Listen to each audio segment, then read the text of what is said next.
começando mais uma experiência de áudio, mais uma explosão de conhecimento. O Podcast Empreendedor é um podcast de entrevista que vai te dar uma injeção extra de motivação. Toda semana eu entrevisto CEOs e fundadores de empresas que compartilham conhecimento sobre suas experiências pessoais e ajudam empreendedores que estão trilhando seus próprios caminhos.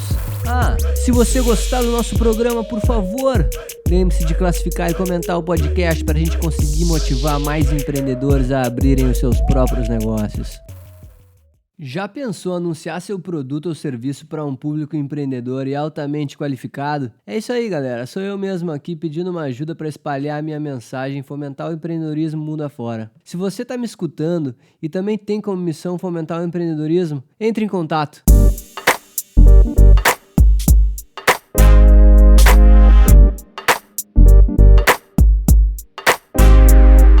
Fala, empreendedor! Fala, empreendedora! Galera, hoje eu tô recebendo, um cara que ele literalmente mexeu com o coração de todos os empreendedores. É um cara que ele saiu vivo da gaiola dos tubarões, do tanque dos tubarões, do Shark Tank Brasil. Ele é um cara que entrou no Shark Tank há pouco tempo e contou uma história que foi uma história muito legal, que a gente vai falar um pouquinho hoje. É um empreendedor aqui do Rio Grande do Sul, de Nova Bassano para o mundo, hein, Jonathan? Hein, Tebaldi? Já tá quase, ainda falta um pouco, mas vai chegar lá, né? Tamo nessa, tamo no caminho. O Jonathan, para quem não conhece, pessoal, ele é fundador e CEO da Criativando. O futuro da decoração já chegou. A Criativando é uma fábrica de papel de parede de alto padrão que evoluiu para o mundo digital com uma plataforma híbrida que conecta lojas de decoração, arquitetos, designers e juntos eles conseguem criar o seu papel de parede personalizado. Hoje a gente vai falar um pouquinho aqui sobre decoração com realidade aumentada, que é muito do core business aí do Jonathan Tebaldi. Mas também a gente vai falar da experiência que ele teve no Shark Tank Brasil, que eu tenho certeza foi uma experiência muito marcante. E Jonathan, muito bem-vindo, cara. Muito obrigado pelo teu tempo. Eu vou te chamar carinhosamente de Tebaldi aí pelos próximos minutos. E seja muito bem-vindo, meu velho. É um prazer imenso estar te entrevistando. Eu sou muito fã, principalmente do teu patriotismo, cara. Eu achei que foi muito bonito a tua apresentação no Shark Tank Brasil. Enfim, a gente sempre começa o podcast, cara, falando um pouquinho da tua história. Conta pra gente, compartilha pra gente um pouquinho das tuas raízes. Para quem não sabe, o Tebaldi, ele ficou 6 meses quando criança, com o peito, com a barriga aberta, né? Então, tem uma história aí por trás desse cara que é muito bonita e com certeza está recém começando. Seja bem-vindo, meu velho. E aí, bom, desculpa aí um pouquinho, tô um pouquinho meio rouco aí, mas, cara, obrigado pelo convite, primeiramente, obrigado aí por participar desse podcast aí, de poder compartilhar um pouco a minha história com a galera, ter iniciativas como essa, de podcast, de entrevistas, enfim, para poder levar para a galera, para todo mundo, essa cultura, essas experiências de outros empreendedores, enfim, de empreendedorismo, eu acho que é super válido, compartilho disso, então, poder estar aqui hoje, cara, obrigado mesmo pelo convite. Espero poder inspirar outros empreendedores aí. Pô, cara, tu não só inspira, como tu emociona muita gente. O Tebaldi, ele ganhou um investimento de R$450 mil da Camila Farani, uma grande empreendedora. Teve também proposta do Caíto Maia, da Chili Beans, do José Carlos, da Microlins. Enfim, é muita história aí. Conta pra gente, Tebaldi, quando é que tudo começou? Bom, gosto de falar, assim, que tem um ditado, assim, uma frase que a minha mulher diz muito assim, ela diz assim, a vida bateu duro demais em nós e muitas vezes, né? Eu sou filho de imigrantes italianos, né? Meus avós vieram da Itália e eles vieram pra cá e acabaram vindo pra Nova Bassano. Na região aqui de Nova Bassano, a região que a gente chama da Gringolândia aqui. E aí, cara, antigamente, filhas mulheres de imigrantes, de agricultores, elas vinha o pessoal da cidade grande, então, tipo, aqui mais próximo era Passo Fundo na época, e vinham os empresários de Passo Fundo, principalmente os médicos, enfim,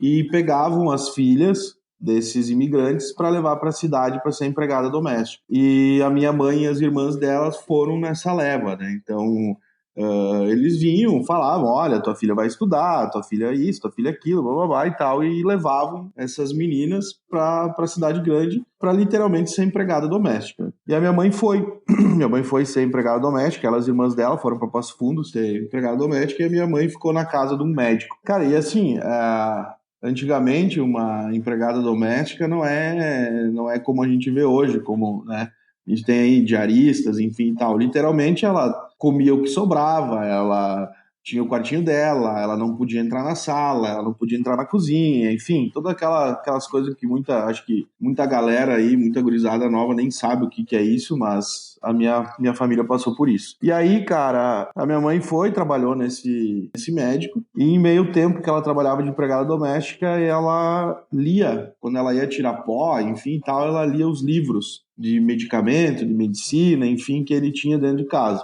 E aí ela adquiriu um certo conhecimento, enfim e tal, mas, cara, ter oportunidade naquela época não era assim para qualquer um. E ela teve aquele rótulo de, tu nasceu para ser empregada doméstica, tu vai sempre ser empregada doméstica e a tua vida vai ficar por aí. E aí passou-se o tempo, ela saiu de lá da casa do cara, conheceu meu pai, enfim, aí eu nasci e tal, e ela era funcionária de uma loja lá de roupas e tal. Cara, deu a coincidência do destino, digamos assim, de no Natal, quando eu tinha 5 anos, a minha apêndice suporar, né? Ter problema de apêndice. Quem já teve problema de apêndice sabe como é que é. Só que como a nossa família era meio que digamos assim, o coitadinho de toda a família, da história, assim, ele comeu demais, ele tá ruim e tal, enfim e tal, não é nada. E aquilo ficou, e eu fiquei ali, e eram umas 3, 4 horas da manhã. Cara, eu não parava mais de passar mal, de vomitar, enfim, tal, me levaram para um posto de saúde. E naquela época, cara, medicina, posto de saúde, médico, enfim, não é que nem é hoje. E aí o médico chegou e ele disse, olha, eu opero ele, mas eu quero tanto. E, cara, não tinha grana, né? E o posto de saúde não é que nem é hoje, assim, tu chegou no plantão e tal, vai lá, vamos operar, tá passando mal, vai lá, enfim, tudo aquela coisa. Era, cara, quer operar, eu opero, mas é tanto. Se tu não me pagar, não vai rolar cirurgia. E aí a minha família não tinha dinheiro. O meu pai tinha era uma Paraty, se não me engano, uma Paraty, um Passat, não vou me lembrar bem. E aí ele disse, olha, eu te dou o auto, te dou o carro no negócio e tal, e tu opera ele, não deixa ele morrer e tal, e depois a gente acerta o resto. Cara, Natal, médico, desculpa o termo, mano, médico filha da puta. Pode falar que aqui tá liberado, Baldi, aqui então beleza. Tudo liberado. Então tu pega lá um Natal, o cara é um médico filha da puta, um açougueiro do caralho.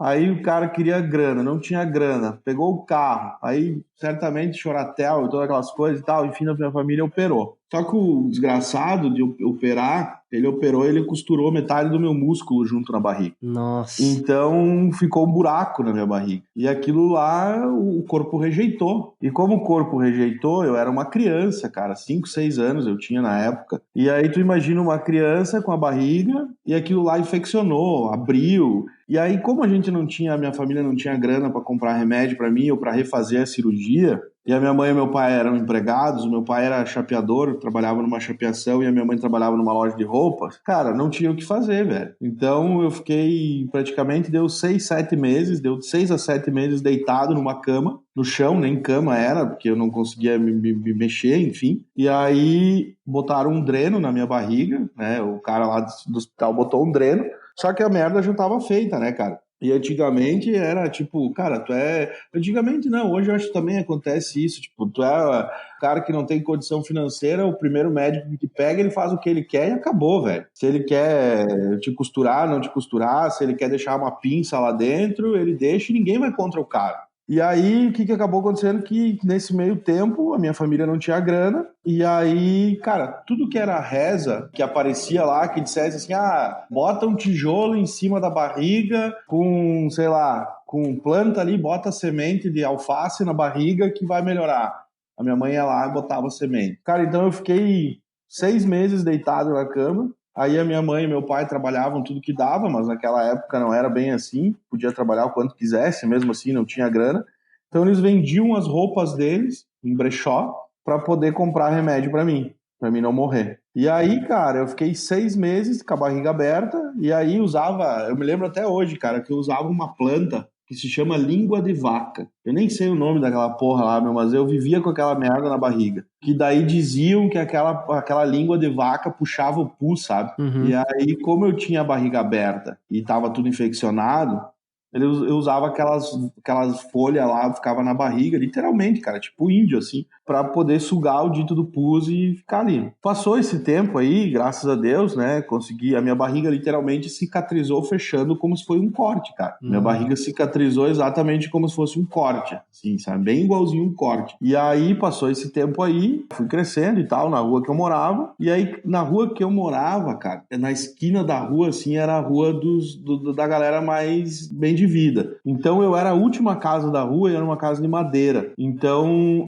eu não tinha brinquedo, eu não tinha aquelas porra toda. Tipo, eu brincava com o que tinha em casa, com o que sobrava dos meus primos, enfim, toda aquela coisa. E aí, eu era o coitadinho da rua. Então, a galera, na época... Há muito tempo atrás, hoje é os patinetes, naquela época eram os walk machine, e aí eram os walk machine, os patinetes a gasolina, com motorzinho e tal, e aí a galera, todo mundo da rua tinha aquela porcaria lá, e aí eles pegavam e vinham pra minha casa, que era a última da rua, batiam na porta, abriu a porta, entravam e me cagavam a pau, velho. Tipo, o coitadinho, não sei o que, e tal, eu apanhei várias vezes, quando era piá. E aí, cara, por acaso do destino, a minha mãe recebeu uma oportunidade para trabalhar num mercado de um tio meu. Ela foi trabalhar nesse mercado, era numa outra cidade, e ela foi trabalhar nesse mercado.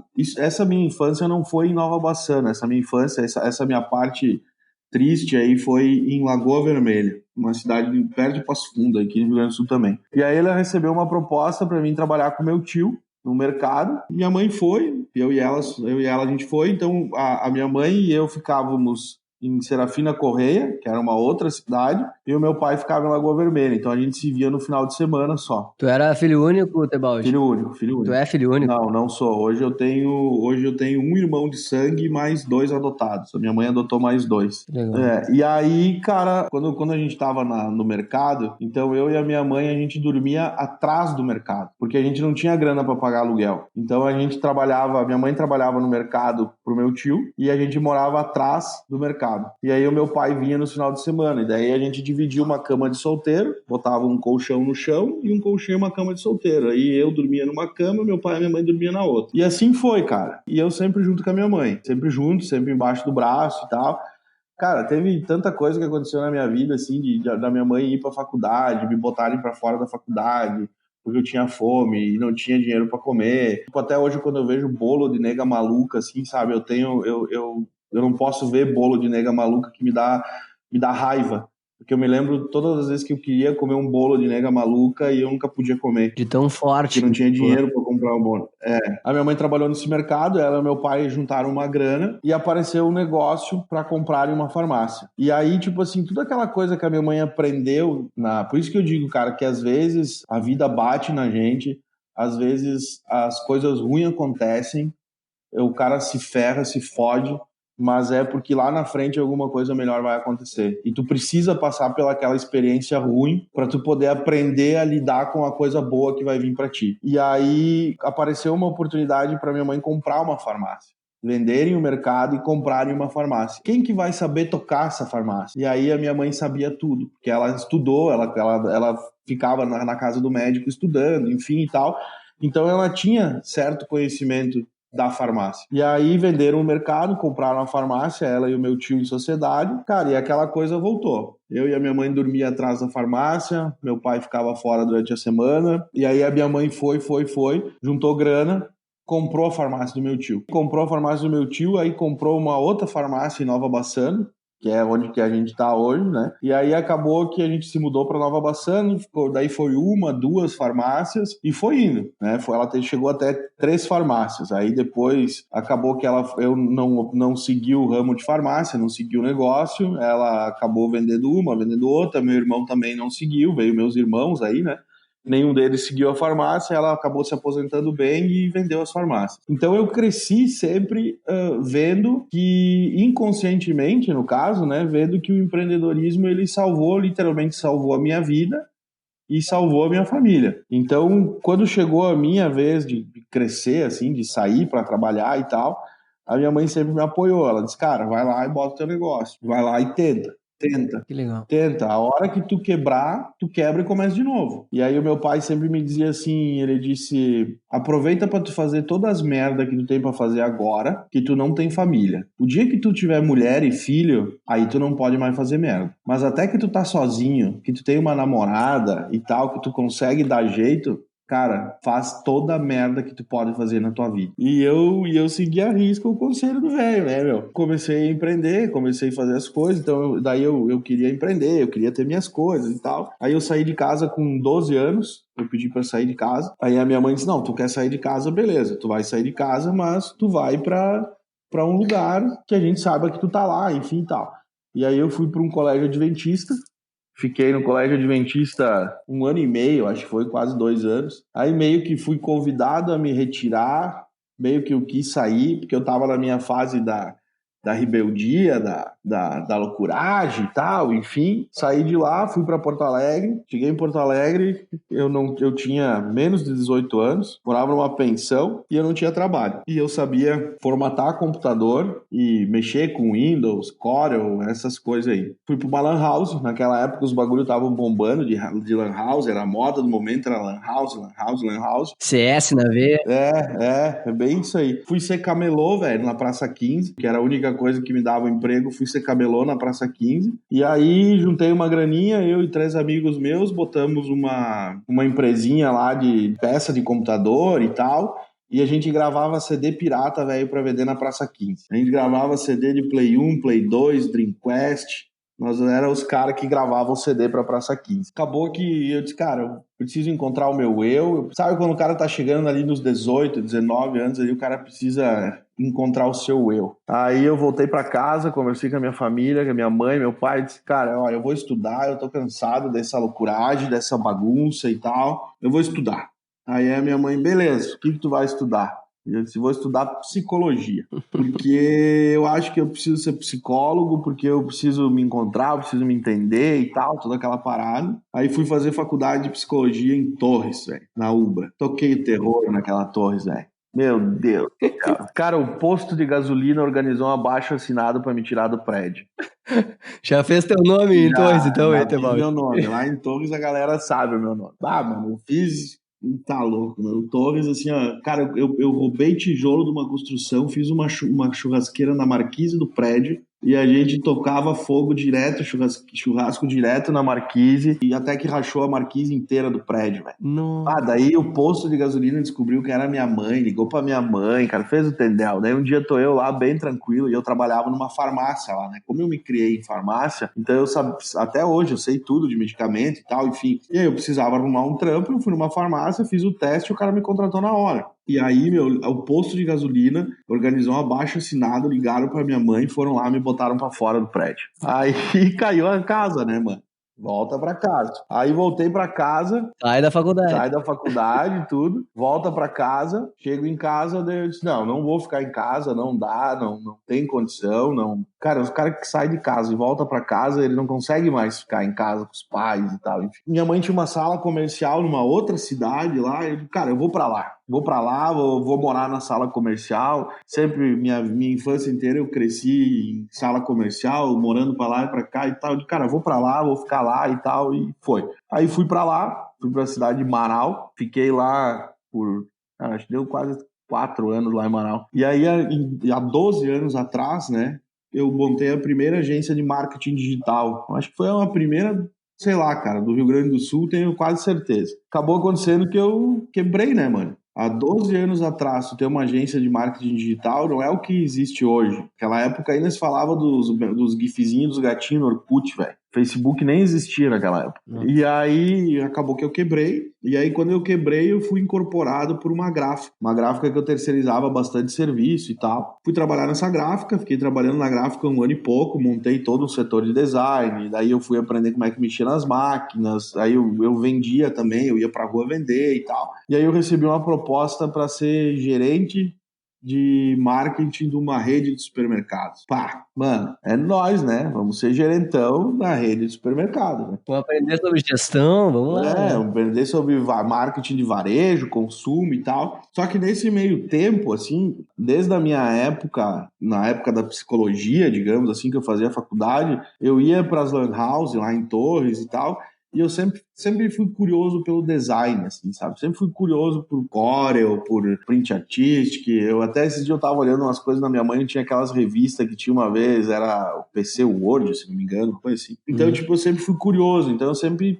E até hoje eu sou muito curioso, eu quero saber de tudo. Então eu sempre tenho alguma informação, algum norte para me dar. Beleza, eu vou ser gerente, né, da rede de supermercados e tal, vou tocar o barco. Aí fui pedir demissão, era final de ano, pro meu chefe da gráfica. Ele disse, eu não quero que tu vá, eu vou te pagar o valor e tal. Eu disse, não, mas não é pela grana. Eu disse, eu quero a experiência, eu quero ser gerente de marketing, eu quero ter o título de gerente, assim. E aí, era final de ano, ele me demitiu, eu fui pro meu, ele pedi pra sair, enfim, né, ele pediu demissão, fui pro meu emprego novo, e ele disse, cara, era numa outra cidade, era em Carazinho a cidade, ele disse, vai pra casa da tua mãe, tira uns dias de férias e volta dia 2 de janeiro. E eu, era 20 de dezembro, tinha recebido a grana do acordo lá, da porra toda lá, nem sei o nome daquela merda lá.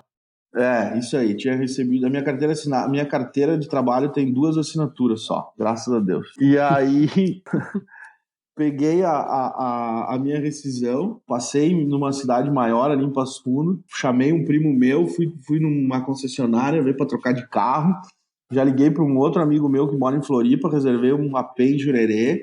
E eu digo, esse final de ano, mano, eu vou derreter, meu. Esse final de ano, se sobrar alguma coisa pro 1º de janeiro, vai ser pouco. No dia 28 de dezembro, eu recebo um e-mail dizendo que o cara que ia ser demitido para mim entrar no lugar dele, ele sofreu um acidente e ele era da CIPA. E aí que eu fui descobrir o que era a porra da CIPA. Então o cara tinha estabilidade, ele não podia ser demitido, e aí a minha vida desabou de novo, né, mano? Nossa. E aí eu disse, cara, eu não vou recomeçar do jeito que eu comecei, não vou fazer isso. Eu disse, o que eu sempre soube fazer foi fazer arte, ser designer, fazer essas paradas e tal, sempre fui muito criativo. Vou voltar a fazer isso e vou terceirizar serviço, vou botar uma agenciazinha aqui e vou começar a fazer arte, a pegar um cliente aqui, pegar um cliente ali e tal. Como eu era muito da noite, da balada, então eu conhecia toda a galera das festas. E eu fui fazendo arte pra festa. Aí um belo... Olha só, nada é por acaso, hein, Tebaldi? Nada é por acaso. Nada é por acaso, velho. Nada é.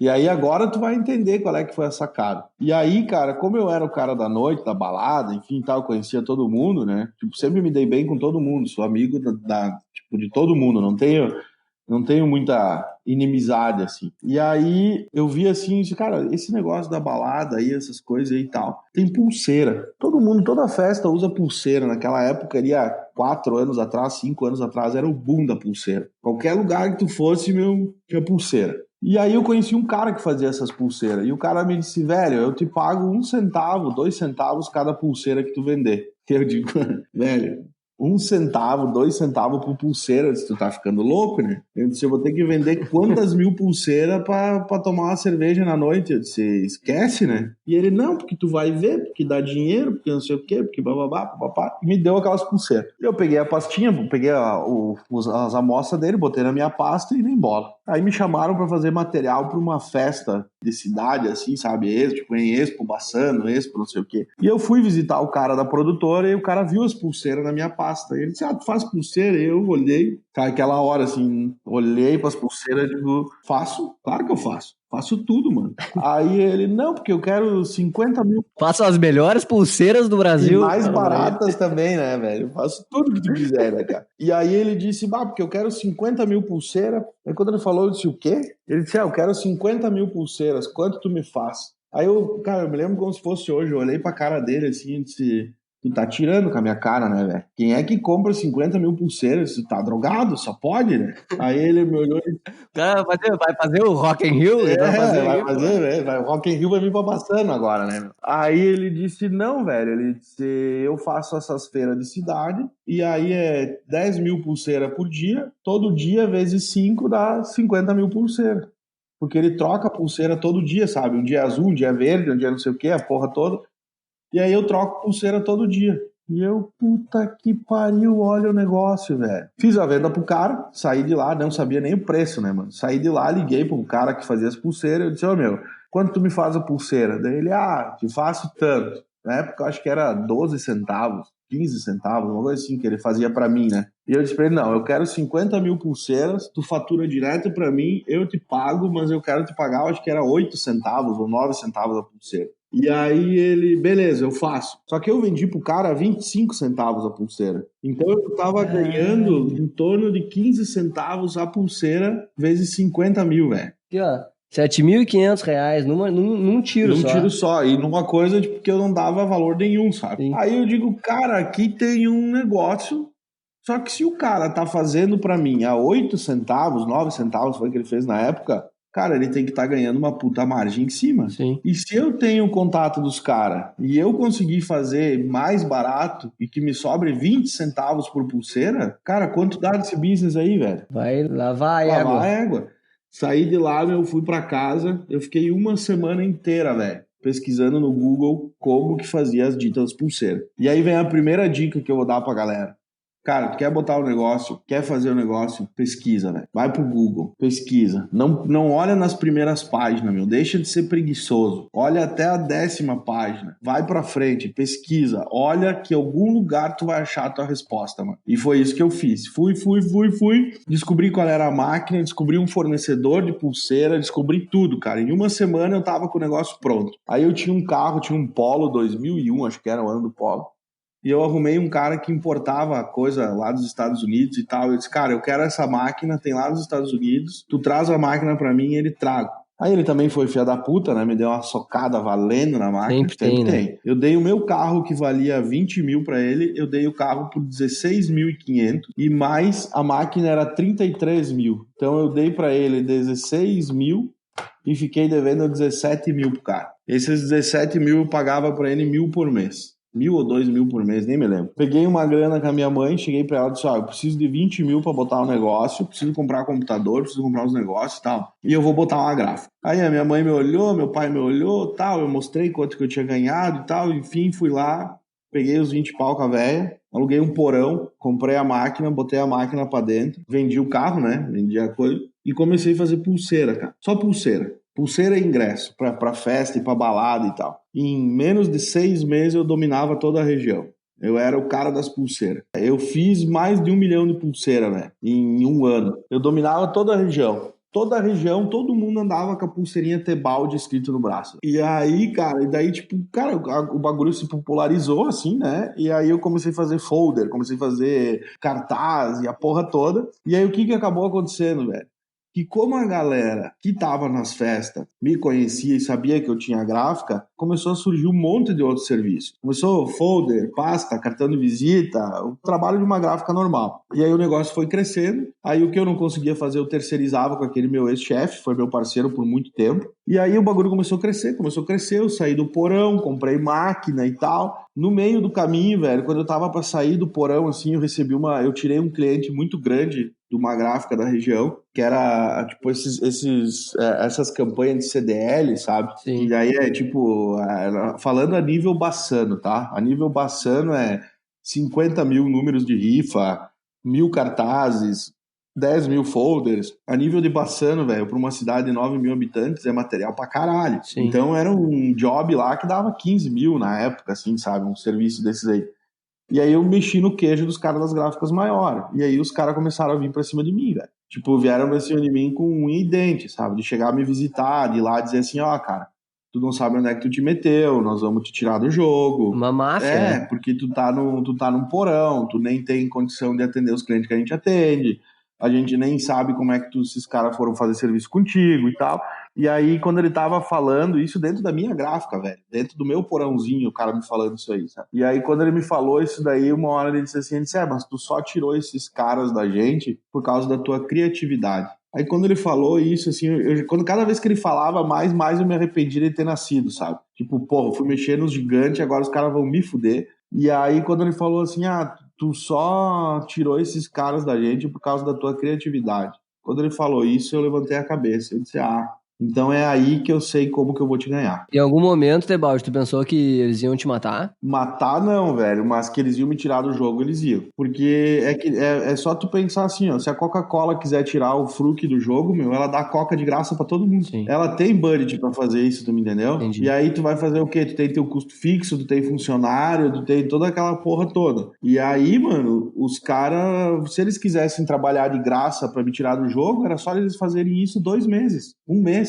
Eu não ia mais ter giro, entendeu? Pra pagar banco, pra pagar as coisas e tal, ia me fuder. E aí quando ele falou isso, tua criatividade, eu disse, cara, agora eu sei como é que eu vou te vencer. E aí comecei a explorar a minha criatividade, comecei a explorar as coisas e tal, e o negócio foi crescendo cada vez mais. Só que quando eu cresci, assim, eu tava, cara, 400 metros quadrados, maquinário, financiamento em banco, crédito, 6 funcionários, a porra toda, crescendo, sabe? Todo ano eu crescia tipo 50. Tudo em Nova Bassano, Tudo né? em Nova Bassano. Todo ano eu crescia, sabe? Sem vendedor nenhum, velho. O bagulho era todo orgânico. Os caras me procuravam, sabe? Eu recebia a ligação das empresas foda, tipo, vem aqui, preciso fazer um folder, preciso fazer um negócio, blá, blá, blá e tal.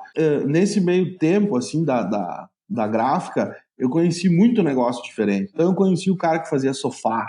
Daí o cara queria fazer um folder. Eu não ia lá com o cara fazer o folder pelas imagens, entendeu? Eu sentava com o cara, eu pedia qual era a ideia dele, o que ele queria fazer, eu pensava que o folder dele tinha que dar retorno para esse cara. Então eu agreguei um puta de um conhecimento de um monte de coisa graças à gráfica, porque eu pensava como o cara, pelo cliente, entendeu? Foi quando veio a crise ali no final de 2015, 2016, aí a crise veio e me levou junto. E aí o que acabou acontecendo? Que antes esses caras que estavam aí com a gráfica maior, por mais que eu tirasse o serviço deles, eles ainda tinham serviços maiores que estavam mantendo eles. Só que quando veio a crise e derrubou todo mundo, eles começaram a brigar pelo serviço que eu estava brigando, que foi aquilo que eu falei antes. Então o meu custo fixo era maior que o custo fixo deles. Então para eles fazerem pelo meu custo e estarem ganhando dinheiro, era barbada. Eu era o cara que levava os clientes para eles. Eles chegavam lá, o cliente vinha pedir um orçamento para mim, ia lá pedir orçamento para eles, aí eles diziam assim, quanto Tebaldi você fez? Me fez 100. Beleza, eu te faço 80. Ele já tava ganhando dinheiro nos 80, tu me entendeu? Sim. E aí que foi... A margem dele era muito maior que a tua. Exatamente, porque o custo fixo dele era muito menor que o meu. Entendi. E aí acabou que eu comecei a desandar, né, velho? E aí, nesse bagulho de desandar, quando a empresa tá quebrando, a primeira coisa que o cara faz é contratar um consultor. E aí eu fui contratar um consultor, o consultor entrou pra dentro da gráfica, o cara acha que o cara vai entrar pra dentro da tua gráfica, no teu negócio, vai pegar a porra do Excel, vai botar a merda dos números e dia 5 tudo vai ser azul, lindo, maravilhoso. Vai virar o jogo ali pra ti rapidinho. E não é isso que acontece, né, velho? Esse que é o grande mal. E aí o cara tava lá dentro da gráfica e, cara, a coisa não acontecia, e a última grana que eu tinha botado nele, e aí começou a me ligar banco, começou a me ligar título protestado, enfim, aquela porra toda. E aí, cara, quando o negócio tá ruim, qual é que é a primeira coisa que o cara faz, que o empreendedor faz? Ele corre para fora da porta dele. Ele diz, vou abandonar isso aqui, vou fazer coisa diferente, vou voltar a ser empregado, sei lá.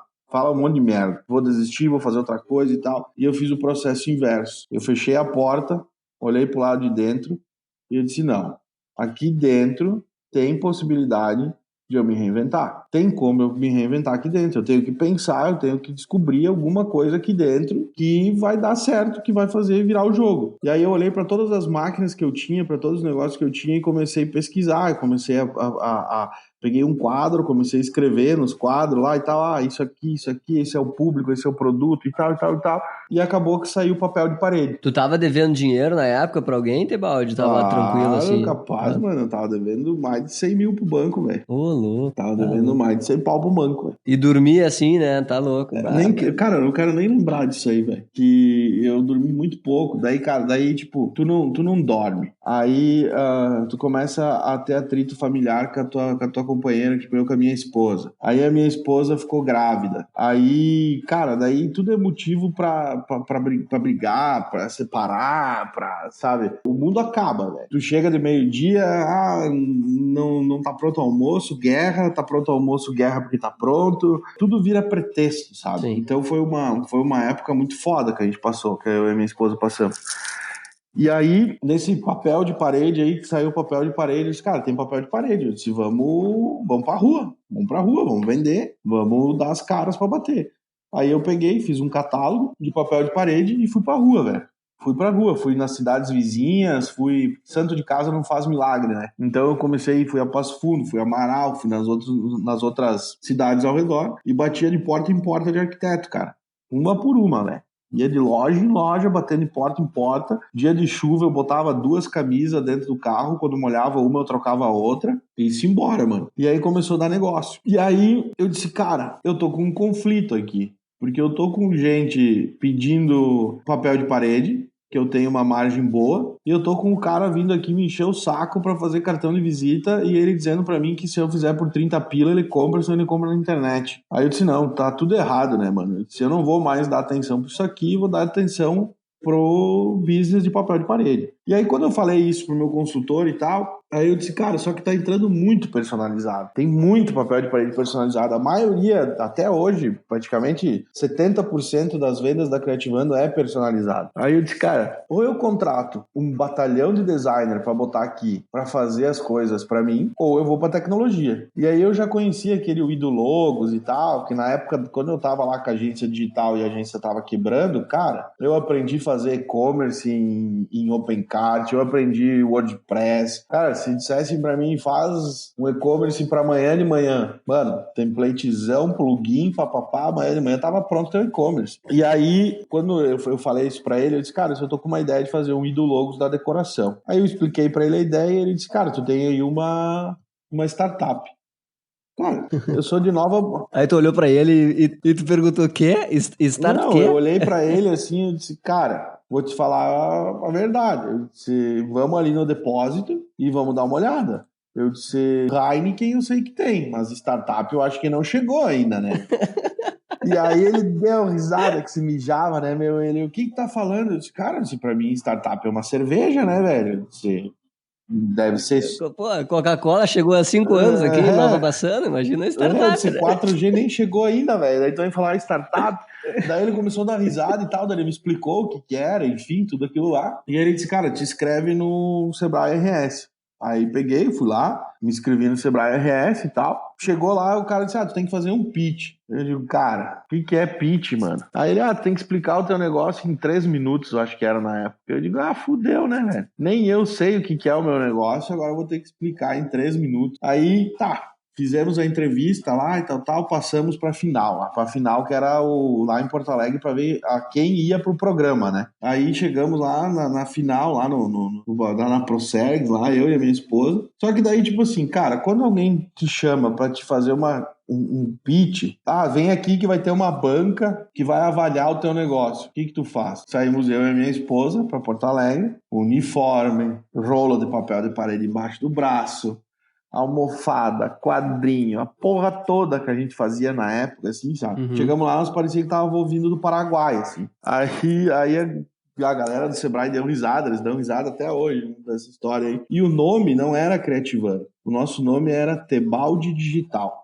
Nome super criativo. Super original. Nome super original pra galera do interior. E aí a gente fez o pitch lá e tal, enfim, entramos pro Startup RS. E aí, cara, no meio do Startup RS, eu não sou desenvolvedor. E o que eu sabia fazer era mal e porcamente um sitezinho ali, um negócio e tal, com um template que eu pegava na net. Sim. Eu conheci meu sócio. Hoje meu sócio, Samuel, a gente já se conhecia há um tempo, e ele trabalhava numa empresa, ele saiu daquela empresa e botou uma agência digital lá, uma empresa de software lá, uma software house. E aí eu chamei ele, eu disse, cara, eu preciso desenvolver isso aqui, assim, papai e tal, e ele, não, beleza, vamos fazer. Aí eu pagava pra ele uma mensalidade, um fixo, para ele desenvolver para mim. E aí chegou no final do Startup RS, a gente foi lá pro Demo Day, foi um dos finalistas lá do Demo Day, foi o meu terceiro pitch na minha vida. Aí quando a gente chegou no pitch, aí os caras começaram, eu falo o nome dele, porque se a gente dá risada hoje, o Paulo Beck, aí ele começou, a onda do momento naquela época era recorrência, e ele tava na banca. Aí ele, mas tu tem recorrência? Não, não tem. Mas tu tem recorrência? Não, não tem. Mas tu tem recorrência? Não, não tem. Cara, na 4ª vez que ele pediu, assim, tu ter recorrência, eu fiquei puto, velho. Aí eu olhei pra ele, assim, e disse, cara, O ano passado, eu tava lá atrás na plateia. Esse ano, eu tô aqui apresentando. Daqui a 5 anos, eu vou estar na porra do teu lugar. E apontei o dedo pra ele. Cara, a plateia levantou. Começaram a aplaudir. O João do Sebrae mandou cortar meu microfone. Os guris da Semente Negócio lá, o César caiu da cadeira de tanta risada que ele dava, velho. E aí, tipo, virou uma piada, né, meu? E daí todo mundo dando risada e tal, e eu no microfone dizia assim, também nem quero mais ganhar essa merda aqui, não sei o que e tal. E joguei o microfone, assim, entreguei o microfone e fui embora. E aí a galera veio pra cima de mim, me dava a mão, me cumprimentavam e tal, não sei o que e tal, enfim. E ali no meio tinha o cara da aceleradora da Venture, e aí ele nos viu. Aí ele disse, cara, a gente vai abrir um programa de aceleração e, cara, eu gostaria que tu se inscrevesse lá e, de repente, participasse. Aí eu, beleza, vamos lá. Peguei, fui lá, me inscrevi e aí, cara, a gente passou no warm-up da Venture, recebemos o primeiro aporte de R$200 mil. Aí a gente já era criativando, né? No meio do Startup RS a gente conseguiu a marca, conseguiu registrar e tal, tudo. E aí, cara, quando chegou a gente recebeu esses 200 mil de aporte. Eu vendi a operação da gráfica, né? Uhum. Aí eu consegui vender a operação da gráfica, paguei minhas contas, fiquei no 0 a 0, demiti todo mundo. A galera que ia ficar na gráfica ia ser contratada pelo novo proprietário, enfim. Separamos as operações, né? E aí eu montei um time novo e aí virou a Criativando, né, velho? E aí aí o foguete começou a zarpar. Daí a coisa começou a acontecer, né, velho? Daí isso foi final de 2017, pra ser mais preciso, foi setembro de 2017. E aí, cara, quando o negócio da Criativando ficou legal, assim e tal, beleza, time formado e tal, aí começam outros problemas, né? Aí a gente começou com a Criativando, daí a gente já tinha um modelo de negócio. Aí a gente entrou no Black Friday com o nosso primeiro modelo da Criativando, achando que a gente ia estourar de venda, que a gente ia ganhar grana pra caralho, que ia dar tudo certo. A gente foi lá, gastou R$50 mil num mês em Google e Facebook. Contratou uma agência do Rio de Janeiro, especializada em e-commerce, a porra toda. Botou o bagulho no ar e veio 15 mil, cara. Não. 35 nós entupimos. Aí, cara, quando deu a broca dos 35, tu começa a passar tudo de novo na tua cabeça, né? Tá, ferrou, não era o negócio certo, tô errado, Criativando não vai dar em nada, vou devolver o dinheiro da aceleradora, como é que eu vou explicar pros caras que eu queimei R$50 mil? E aí a gente foi para uma reunião com o pessoal da Venture, chegou lá e falou, e eu fui bem aberto, sempre fui bem aberto com eles, eu disse, olha, aconteceu isso, isso e isso, e se vocês querem o dinheiro de volta, tá aqui, 50 mil vamos ver para pagar, mas não deu certo. Aí, cara, por incrível que pareça, eu recebi, a frase foi, tu fez? Fiz. Deu certo? Não deu. Vai fazer de novo? Não. Então tá beleza, faz parte do jogo. Que apoio, hein? Foi assim uma coisa assim, cara, tipo, foda, sabe? Muito foda. Foi assim uma coisa que podia ter me tirado o chão e foi uma coisa que a gente falou, foi um puta de um apoio que me manteve de pé, sabe? Sim. E aí a gente começa aquele desespero, cara. Vamos pivotar de novo, vamos refazer. Aí a gente começou a ligar para os arquitetos, começou a ligar para os lojistas, porque o nosso primeiro modelo ele era via e-commerce, né? Sim. E aí a gente começou a ligar pro pessoal para entender o que o pessoal pensava e dali daquelas entrevistas a gente começou a refazer a Criativando. Então a gente refez toda a Criativando do final de 2017 até metade de 2018. A gente refez toda a plataforma de novo, todo o modelo de negócio, que é o que hoje está no ar, né? E a gente ainda tem muita coisa para mudar, para melhorar, mas é o que está hoje. Então a Criativando hoje ela atua através dos lojistas, então ela não vende mais para cliente final. A gente descobriu que o nosso material ele atende o público de nichos A/B. Então, o público A/B, ele não compra, ele manda alguém comprar. Então, quem ele manda comprar, teoricamente, é a loja ou o arquiteto dele. Então, a gente atua através da loja. E ele não quer botar a mão na massa para instalar um papel de parede. Ele compra, paga e alguém vai lá e instala para ele, ponto. E se deu errado, ele vai lá, reclama, manda tirar e botar de novo porque ele tá pagando. Sim. Então, a gente descobriu isso. Então, por isso que a gente remodelou a Criativando, fez ela nessa versão de 3 plataformas, né? Então, a gente entrega uma plataforma para o lojista, uma plataforma para o arquiteto e uma plataforma para o designer.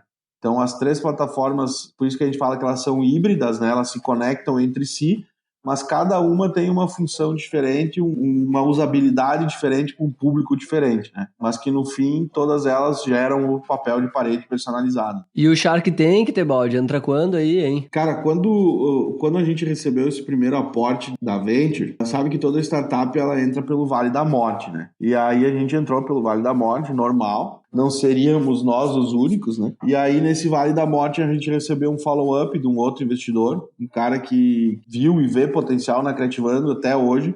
Ele faz parte do grupo da Venture, mas ele fez um follow-up por fora. Nos manteve por mais um tempo. E aí, cara, a coisa começou a acontecer. E aí surgiu o meu sócio e disse assim, ele disse, viu que saiu as inscrições lá no Shark Tank e tal.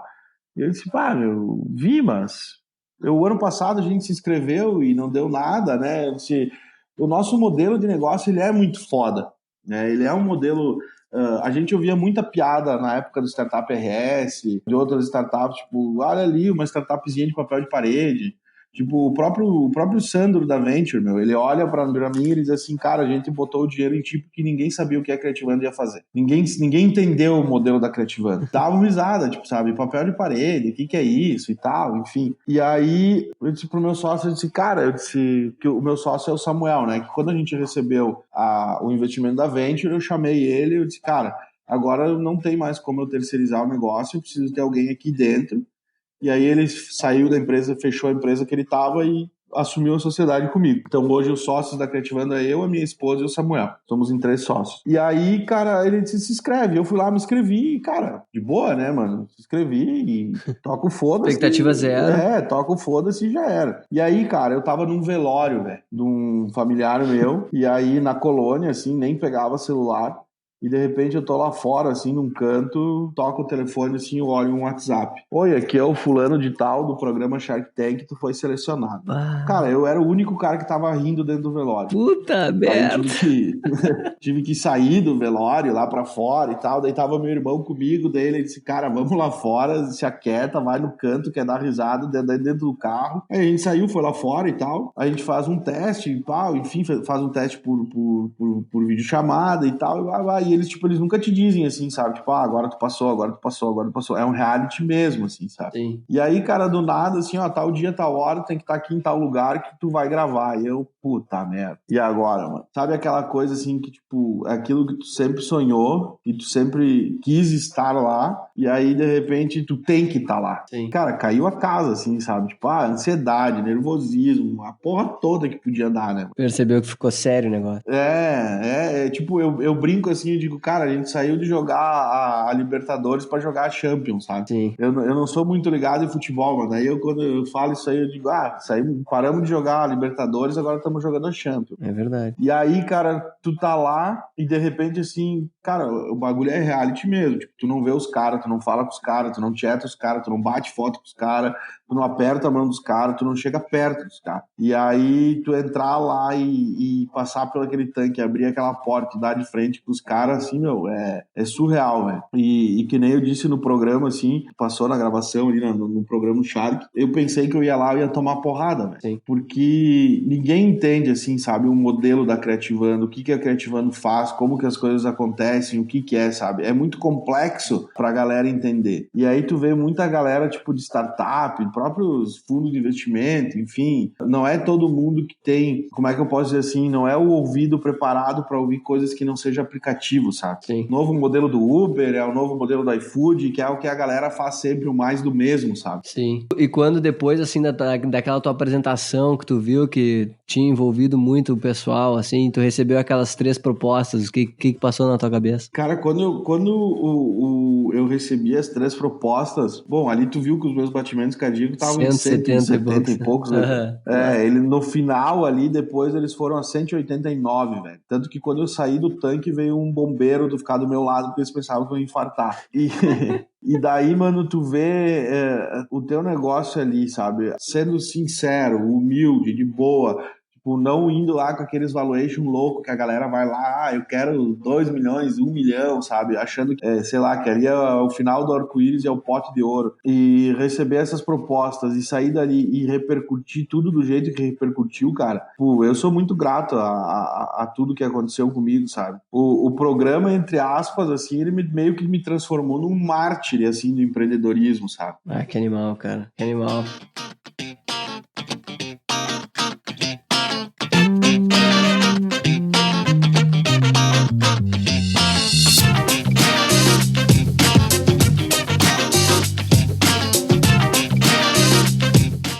Fala, empreendedores! Meu nome é Vinícius Adams e eu gostaria de saber qual foi a maior mudança após a entrada de um investidor Shark Tank no negócio. Vou te dizer uma que aconteceu que depois tu vai tirar tuas conclusões. Tipo, a Farani entra junto no negócio, né? Tipo, a gente conversa por WhatsApp e tal, bem de boa. Tipo, ela é super gente boa, cara. Ela é muito gente boa. Aí, numa sexta-feira, depois do programa, que o meu programa foi pro ar, era meio-dia.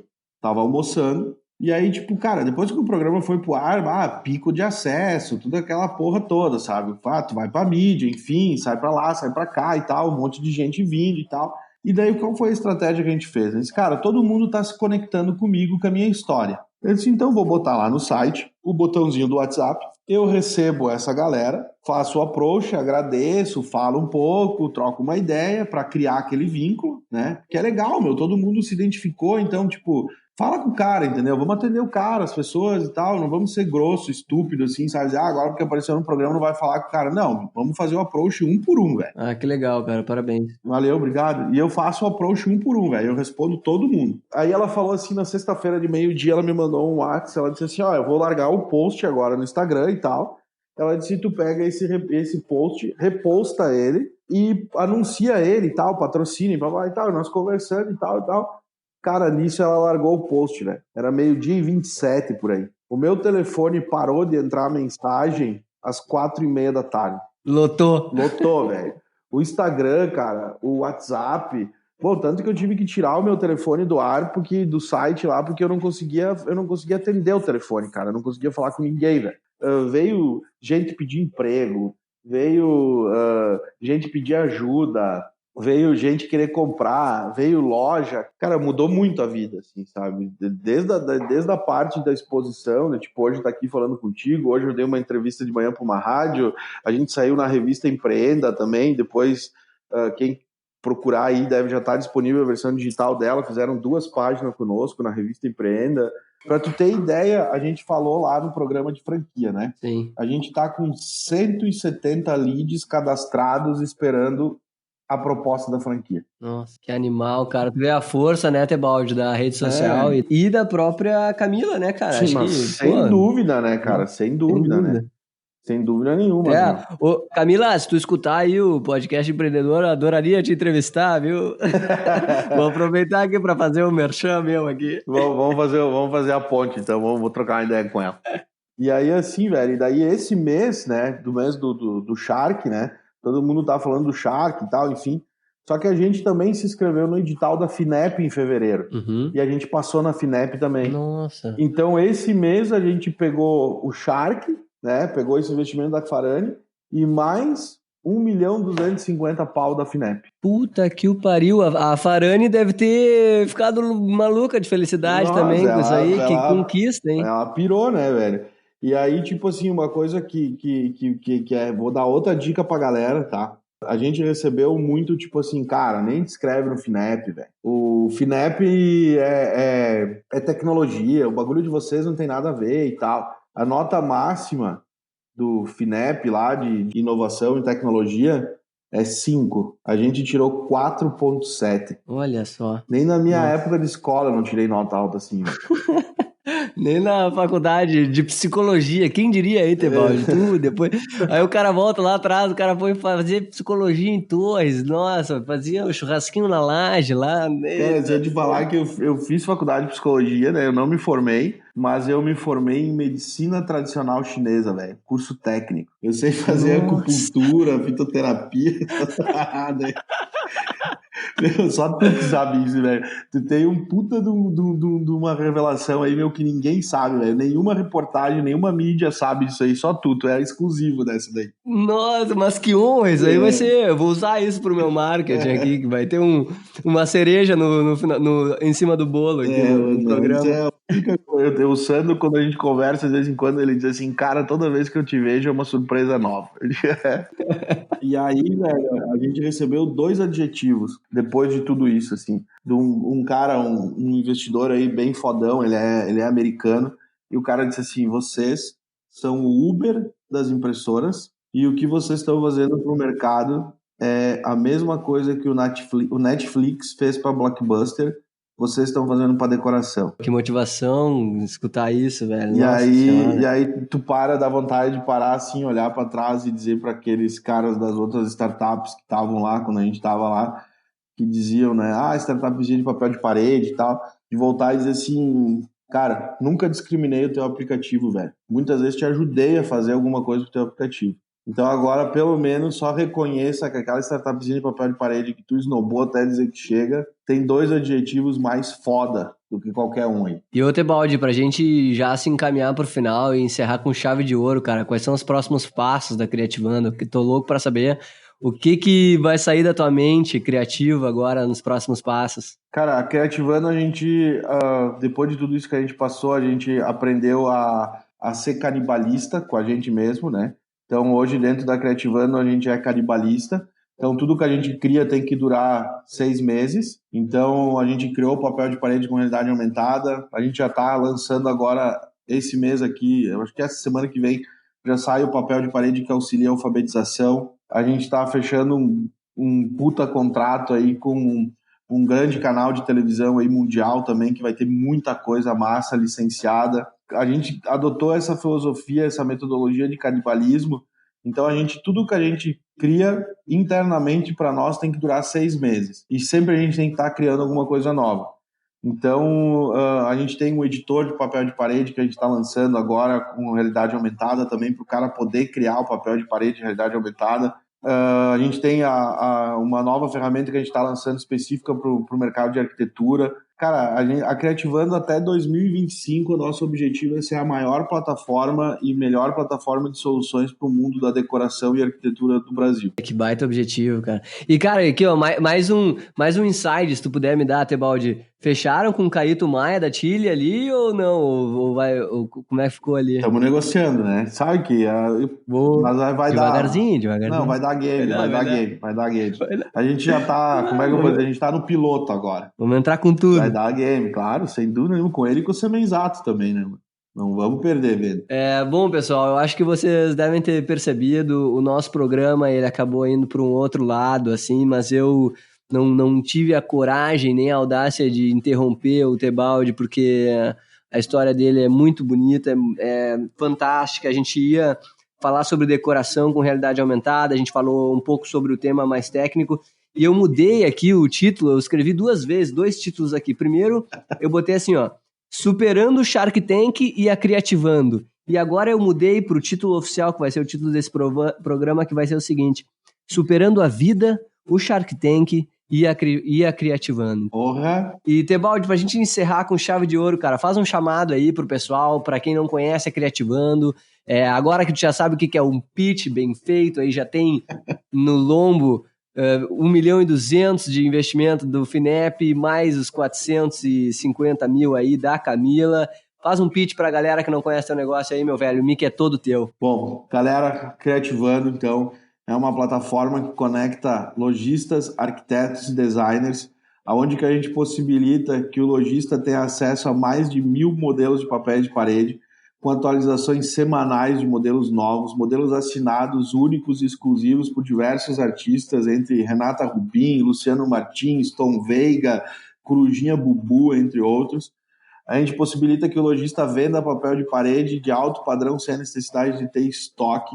E mais do que isso, a gente entrega uma ferramenta também para o arquiteto. Então, o arquiteto consegue acessar a nossa ferramenta, ver todos os nossos modelos, integrar com SketchUp, ProMob, V-Ray, seja qual for o software que ele utiliza de edição, a gente consegue integrar dentro da nossa plataforma.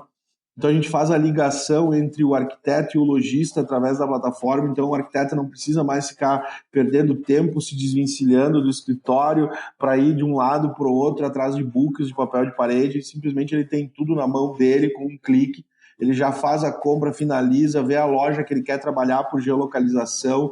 E além disso, se cada um desses modelos que tiver ali não atender o projeto dele ou a criatividade dele, ele pode solicitar um modelo personalizado. Então aí entram os nossos designers do Brasil inteiro, a gente tem mais de 100 designers gráficos do Brasil inteiro que veem essa demanda, esse job que a gente chama, criam esses modelos, mandam para ele através da plataforma, o que ele viu, solicita alteração, enfim, define com o cliente dele aquele modelo de papel de parede personalizado único, finaliza pela plataforma, o designer ganha uma comissão de tudo que é vendido dentro da plataforma, recorrência vitalícia, e a gente entrega na casa do cliente aí um papel de parede de alto padrão, 100% personalizado. Essa hoje é a Criativando, hoje ela é isso, mas a galera que está ouvindo aí já pode se cadastrar na Criativando, que eu vou dar um spoilerzaço agora, mais uma, hein? Vamos! A Criativando está liberando agora, tá? Provavelmente daqui uns 40 dias está liberando um CRM exclusivo e único focado para arquitetos. Então a gente vai integrar dentro da ferramenta lá uma gestão de projetos específica do dia a dia dos arquitetos e decoradores, enfim. Cara, tá muito massa Criativando, tem muita coisa para vir aí, muita coisa legal aí. E os modelos com realidade aumentada aí, hoje a gente tem um modelo que conta a história do João, da princesa, a gente vai ter mais 10 modelos novos, a gente tem um modelo que também conta a história das artes, da música, a gente está com alfabetização, vai vir um modelo também agora que vai auxiliar a criança a aprender inglês. Então, galera, acessem lá, criativando.com.br, sigam no Instagram, @criativando, e se quiserem se conectar comigo também, @Jonathan Tebaldi. Estou à disposição. Superando a vida, superando o Shark Tank, Criativando. Para encerrar, eu gostaria de fazer o convite para você que escutou até agora, classificar o podcast Empreendedor, comentar o que você achou do programa, do podcast, porque quando você comenta, quando você classifica, a gente consegue atingir mais pessoas e mostrar para as outras pessoas a história do Tebaldi, dos outros empreendedores que a gente entrevista aqui no podcast. Se você tiver alguma sugestão ou algum comentário que quer fazer, mande seu e-mail para contato@distritoe.com.br. Me adicione nas redes para que a gente consiga interagir e mandar perguntas para os entrevistados. O meu Instagram é Eduardo Dudes, o meu LinkedIn é Eduardo Tannhauser, é só procurar ali Podcast Empreendedor. E Jonathan, para a gente terminar, cara, com chave de ouro, eu gostaria de te agradecer imensamente por esse tempo que tu reservou para conversar conosco, velho. A tua história é, assim, ó, é a história de vida que eu mais, assim, fiquei motivado com ela. Eu nunca vi um negócio desses. Tu ficou 6 meses, cara, com a barriga aberta, com uma cicatriz fechando de dentro para fora. Eu não consigo nem imaginar o que foi isso. Enfim, toda a história que tu contou, cara, muito obrigado e parabéns, velho. É só o início. É assim, é o início do sucesso que vocês vão ter. E eu vou estar sempre acompanhando e tô sempre à tua disposição, cara. Muito a fuder a tua história. Parabéns, cara. Tamo junto, cara. Tamo junto. Obrigado pela oportunidade aí de poder compartilhar isso com a galera. Espero que tenha inspirado muita gente aí, muitas pessoas aí. E, cara, para finalizar aqui da minha parte, eu só gostaria de deixar uma mensagem. Vai lá, toda tua. Quando você tá empreendendo ou você quer fazer alguma coisa, não pense em dinheiro. Uma frase que eu aprendi para mim mesmo, que um dia eu disse para um cliente, eu ganhei o cliente, é assim, ó: com dinheiro eu compro coisas, mas com conhecimento eu construo coisas. Então, cara, se tá passando por dificuldade, ou seja, o que for que seja, aprende com isso, porque isso daí vai te deixar forte para mais para frente. Perfeito, galera. A gente tá encerrando. Nossa senhora, velho. É muito gratificante. E é isso aí, pessoal. A gente vai ficando por aqui. Valeu!